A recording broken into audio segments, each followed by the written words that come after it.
schools are closed, but daycare centers are open. You can't go to church in your car, but you can cram on the metro buses. It's just...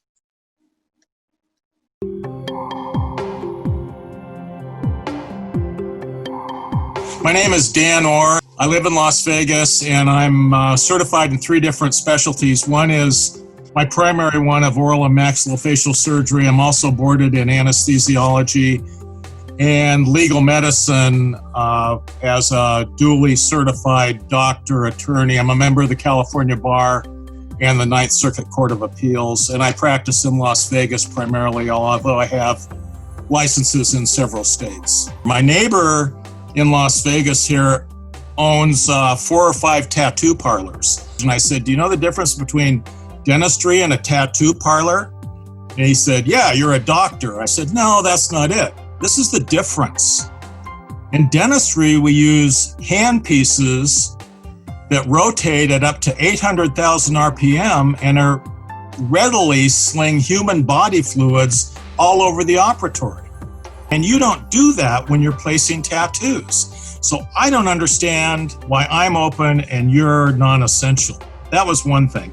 I've been the editor of our state journal. I'm actually editor-in-chief of a national journal that goes to all 50 states.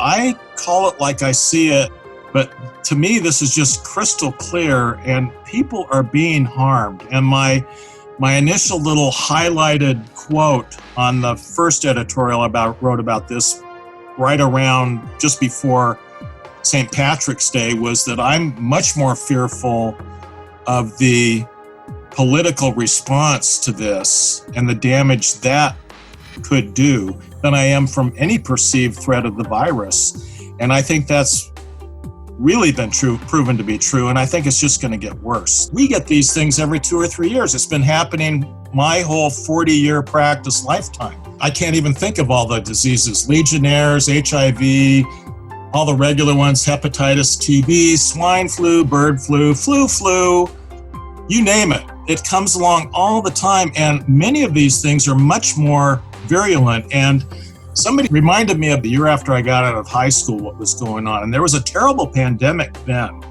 1 million people died worldwide. It was the Hong Kong flu. We didn't shut any schools down. We didn't declare anybody unessential. We left the health issues up to the health professionals.